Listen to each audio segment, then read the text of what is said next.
My whole life, I have struggled with, been worried about my weight. As a little kid, I was a chubby little kid, and my cousin Nikki, she was always that really skinny, cute kid, and they're pictures of us. I was like, man, I look like a fat slob. All through junior high, I struggled with my weight. My mom has always struggled with her weight. My whole growing up, my mom has always been trying to lose 20 pounds. My whole life, my mom has been trying to lose 20 pounds. She's like, if I can just get on the wagon and lose this 20 pounds, I'll feel better. And I have always thought that way. I've tried all the diets and all the things, and usually it would work for 2 weeks, and then I called it falling off the wagon, and then I'd be done. Or I'd have a bad day or a bad week or something would happen, and then I would just blow it, and then I'd be like, well, I guess I'm not doing that anymore. And probably, it was 15 years ago. 17. It was 17 years ago. My friend Jody also wanted to lose weight. Her mom, Mary, has done Weight Watchers for years and years. And when Mary is on Weight Watchers and doing it, she loses a bunch of weight and she feels great. So Jody's like, I think I'm going to do Weight Watchers with my mom. Do you want to do it with us? And I was like, yeah. So we did it. We did Weight Watchers. I lost 20, 25 pounds. I was the thinnest I've ever been in my life. I looked great. I felt great. I would go parties in my bikini, and I felt confident because I was skinny as I can be, and it was awesome. And the difference between Weight Watchers and everything else was I had this group of people who were holding me accountable, this group of people who were encouraging me. So if I didn't want to go to the meeting, Jody'd be like, are you going to the meeting? We're going to the meeting, right? I would go to the meetings with her. And we would trade at the meetings. You would trade recipes, and you would weigh in. And if you've ever been to a Weight Watchers meeting, it starts with a weigh-in. And then they you lost 0.3 pounds. Good job, yay. And I'm like, not the 0.3 pounds as much, but they celebrated every little victory. And even if you gain weight, they'd be like, it's okay, it was only a couple pounds, you'll get it next week. Super encouraging. They had a plan, we followed the plan. We've traded recipes, it was awesome. You had this community of people who all had the same goal of body transformation.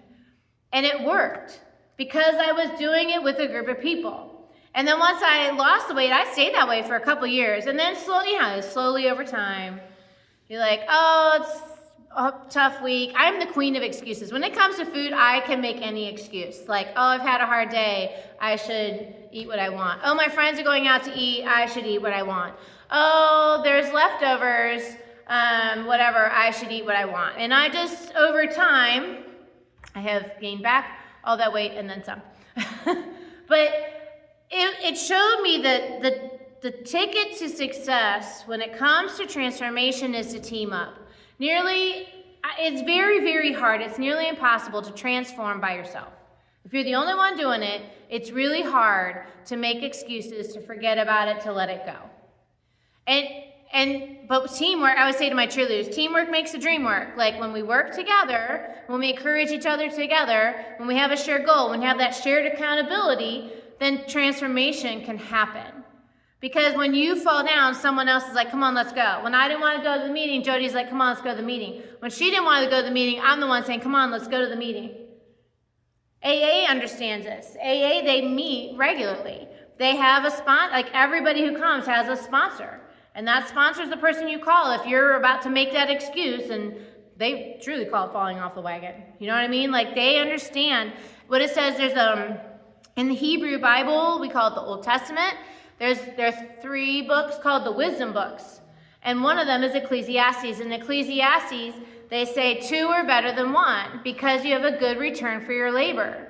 If one falls down, the other helps him up. But pity the fool. When I see that, I think of Mr. T. Pity the fool who falls down and has no one to help them up. Also, if 2 lie down together, they will keep warm. But how can one keep warm alone? Though one may be overpowered, 2 can defend themselves. A cord of 3 strands is not quickly broken. God understands that teamwork makes the dream work, that we can't change alone, that we need to be in relationships. And it helps to be in a relationship with someone who is moving towards the same goal that you are. When I was doing my diet thing, my friend Katie, We were at a party one time, and she knew I was trying to lose weight, maintain my weight, whatever. And I picked up a Chips Ahoy cookie. We're standing around the food table, and I pick up this Chips Ahoy, and she's like, she took it out of my hand. And I'm like, what are you doing? She's like, that cookie's not that delicious. It's not even a soft cookie. You don't need those calories. And I was like, you're right. And so I didn't eat the cookie. And one time I remember I was driving home from Florence, and I really wanted to stop by Qdoba and get chips and queso, because their chips and queso is delicious. But I knew that it was a bad choice for a snack. That was going to be my snack. Then I'd go home and eat dinner. So I called Katie. I'm like, I want chips and queso. Talk me out of it. And she's like, go home and eat celery and salsa instead, which if you've never tried celery and salsa, it is pretty delicious. Like, instead of celery and peanut butter, celery and salsa is pretty yummy, and it's like negative calories. Celery is one of those negative calorie foods. Like, it takes more energy for your body to break it down than it has in it. So I did. I went home and I had salsa and celery. And I felt better, and I felt really good about myself because I had a victory. And I met Katie through church, and I met Jill through church, and Jill is, you guys, those of you who've been around the block, you've seen Jill a time or two. She's like 110 pounds. She is a skinny mini, and she is very focused on healthy eating. She is one of those all natural, no process, all organic, eaters. And so when we go out to eat, she gets the salmon and the wild rice and the broccoli, or the superfood salad, which I have now come to love, the superfood salad at Aladdin's. Well, before they changed the ingredients. But she always picks that super healthy thing. And so then I'm sitting there going, well, I better pick the super healthy thing, and she's going to think I'm a fat cow. And so that makes me want to choose the super healthy thing. And I make better choices with her. And as much as I love my friend Jody, I make the opposite choices when I go out with Jody, because Jody gets mac and cheese and a burger. They're two diametrically different, and I eat diametrically differently when I'm with the two of them, because I tend to I'm one of those people who's I don't want to look dumb in front of this person or whatever. Well, with Jody, I'm just I'm going to eat what I want, because she's not going to judge me. And with Jill, I'm well, I better eat something healthy. But that teamwork, I am a healthier person in general eating because of Jill, because of my friendship with her. Because the more we talk about food and healthy food and trade recipes, I now eat healthier. I buy organic stuff because of Jill. I eat way more vegetables because I'm friends with Jill, and over time, all of us talking about food, I have learned to eat better. And so, when you are in a relationship with somebody who has the same goal, it is so much easier to get there. We need those relationships, and we need those relationships not only to get there in our personal goals, but if we want to thrive and be our best selves, we need to move that way even in our spirit life. And the best example of this is Acts 2. So if you know anything about the Bible, the Old Testament, the Hebrew Bible, is pre-Jesus. Then Jesus comes on the scene, and there's 4 books of the Bible that are literally his words, what happened in his life. Then the book of Acts is the first book after Jesus. And it's what his disciples did. So after he died, what happened to them? How did they live their lives? Did they all go back to their normal lives after he was gone? No. They started what is the Christian church of today. And so it shows us how they got closer to God. Even without Jesus there, they still got closer to God, and the church exploded. And it didn't explode because people came and sat here on a Sunday and got their, I call it the TED Talk, and went home. It exploded because they devoted themselves to the apostles' teaching and fellowship. They were coming together regularly. The breaking of bread and prayer. Everyone was filled with awe at the wonders and signs they were performing. All the believers were together as a team. They were meeting together. They shared everything. Instead of everyone having their own lawnmower, they shared a lawnmower or whatever. They shared everything. They had things in common. They sold property and possessions to give to those in need. And every day they continued to meet together in the temple courts. They broke bread in their homes. They ate together. With glad and sincere hearts, they praised God. They enjoyed the favor of the people, and the Lord added to their number those who were being saved. They were coming together regularly. It wasn't about coming to a building on Sunday to check the box and go home and try to be good. That was the old way. That was the old way of thinking. Jesus came and said, we're done with that. That way doesn't work. That way isn't changing hearts. That way isn't changing lives.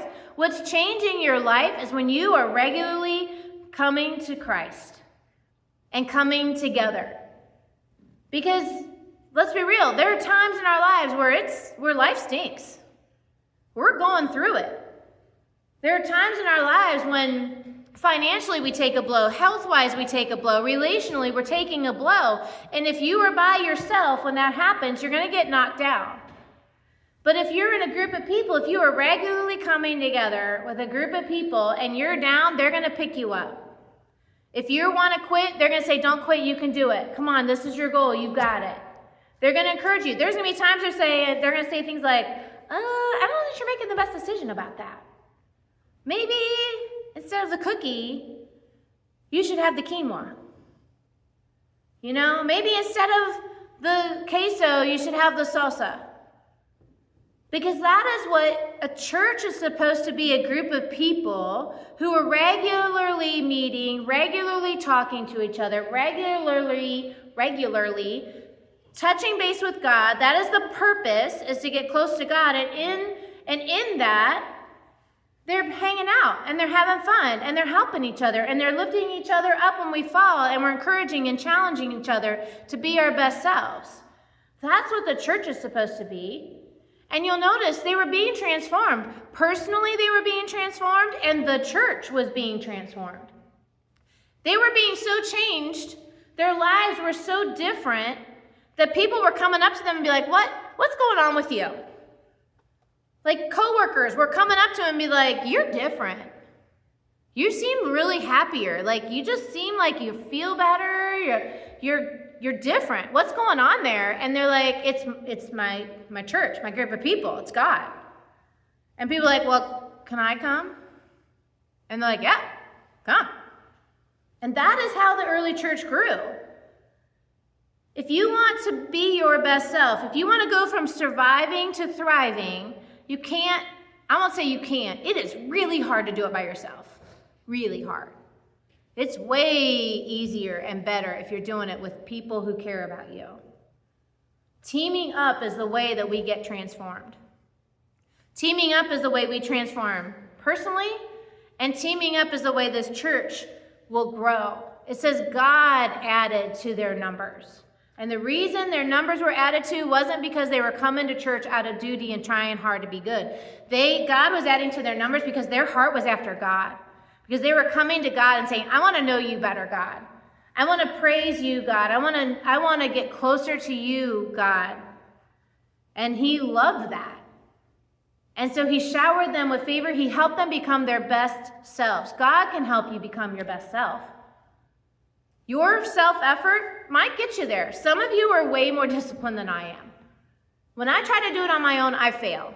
When the discipline kicks in, I'm like, ooh, this is hard. I think I'm out. But God can get you there. God can get us there.